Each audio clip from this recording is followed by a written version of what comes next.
Demand for postgraduate education far outstrips supply, as funding for study at this level is extremely limited, and supervision capacity is low because of the low number of academics with the necessary qualifications and experience. Only 39% of South African academics had doctorates in 2014. In relation to its social and economic needs, South Africa produces far too low a number of postgraduates. This is not to say that we haven't had successes in this regard. As this graph illustrates, the number of doctorates graduating each year has increased significantly. However, if we are to come anywhere close to achieving the National Development Plan's goal of 5,000 doctoral graduates per year by the year 2030, systemic level change will be needed. We will not only have to attend to the problem of low participation, but we will also have to address our completion rates, whereby only 46% of doctoral candidates graduate within 7 years. A great deal of excellent research has been undertaken in the last few years to investigate the state of postgraduate education in South Africa. This research provides us with a wealth of explanations and points to a number of areas requiring attention, with frequent reference to issues such as funding, inexperienced or poor supervision, etc. But amongst such explanations is the reliance on the traditional apprenticeship models of supervision, especially in the humanities and social sciences, where it remains the dominant approach to postgraduate pedagogy. The research suggests that this idea of postgraduate study as the individual journey often gives rise to a sense of loneliness and isolation. We are the Institutional Differentiation Group, and we have been working as a team. In contrast to the one-on-one apprenticeship model of postgraduate education, project teams bring together a number of scholars to tackle a shared problem area, typically with a shared theoretical approach or methodology. Such teams often enjoy project funding and cohere around a team of supervisors who share a research interest. We are a team of 7 members. We each come from different provinces or different parts of the country, and so we meet regularly, almost at least once per month, on online seminars where we got an opportunity to share our concerns, our challenges, share our progress, and this has been very helpful in terms of our project. And also, just to add there, normally when we come in for doc weeks, we put up in one space or one living space, and we'll also have interactions. For example, when we're doing our proposal presentations, we would do mock runs before the day. We'll do that at the dinner table, at the breakfast table. Oh, yes. So it's been more like a casual way of learning, but I think quite intense as yes, well. Intense as well. So it's been very helpful.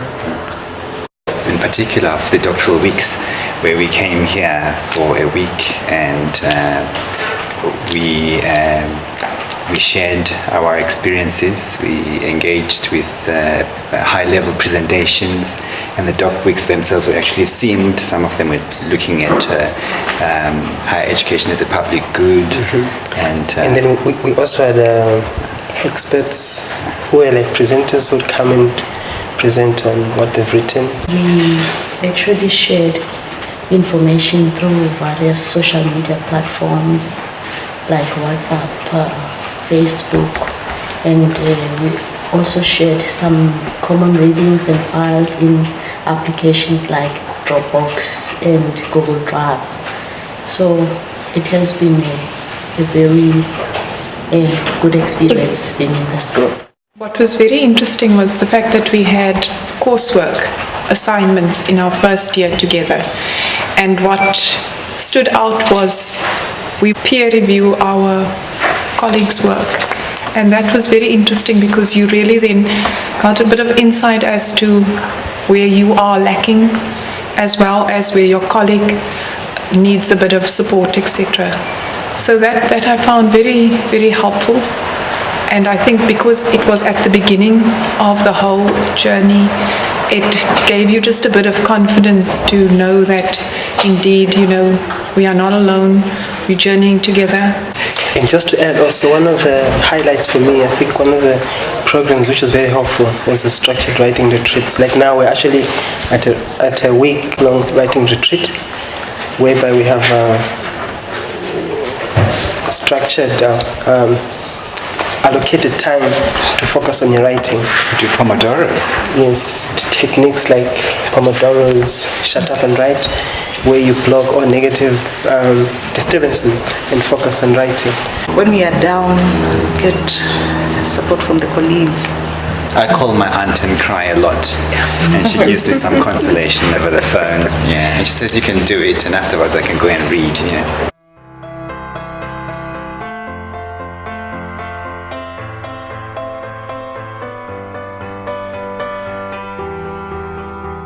Yeah, this is a safe space where we share ideas, we support each other.